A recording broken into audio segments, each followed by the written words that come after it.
All eyes are on the campaign trail today, as today marks 60 days to November midterm elections. It's an election that will shape the remainder of President Biden's term and test what Democrats in Congress can accomplish over the next 2 years.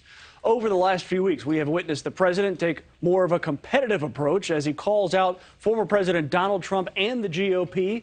He describes them as MAGA Republicans, with his latest remarks coming on Labor Day while visiting swing states of Wisconsin and Pennsylvania. Our Tom Dempsey has more on the election countdown. Good morning, Tom.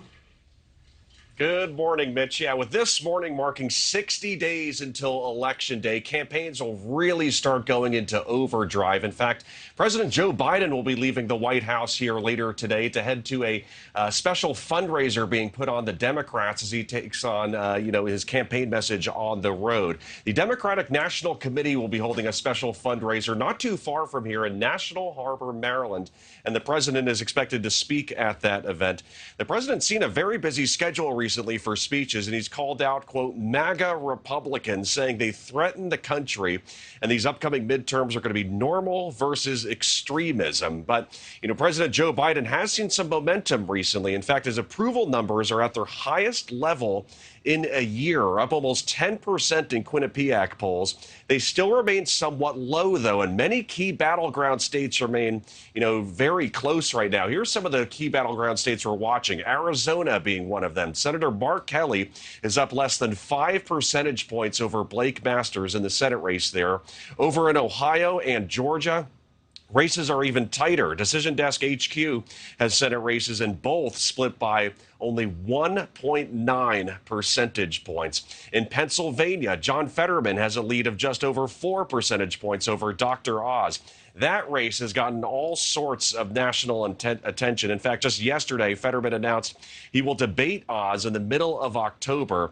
Our viewers will remember Fetterman suffered a stroke earlier this year, and Oz has actually gone as far as to criticize Fetterman's health, accusing him of refusing to debate. Now, Fetterman's team in the past has called for, accommodations to be made in light of his health earlier this year, obviously, again, coming down from that stroke earlier this year. Unknown what sort of accommodations will be made for this debate when it happens in October, Mitch. And Tom, again, 60 days until elections. That's the home stretch right there. What strategies do you expect both sides to be using? Well, Republicans definitely going to be really owning in on the economy, really spreading the message about inflation and, the looming possible concerns over a recession and really blaming that on Democrats and Joe Biden. For the Democrats, meantime, we've seen a lot of messaging when it comes to the abortion ruling over Roe versus Wade. They've seen a surge in turnout and a surge in support from voters there. Also, expect them to really, bring up the looming presence of former President Donald Trump in the Republican Party. Again, 60 days away and some key battleground states very close right now in the polls, Mitch. And one more for you. What are some lingering issues we could see that are still going to play a role in some of these races? Yeah, I mean, obviously, our viewers know the economy is still somewhat evolving. And again, inflation and the concerns over recession. Some things to watch for: interest rates. Those are still developing right now. We're expected to get an update, over the next few weeks and months, as far as interest rate hikes.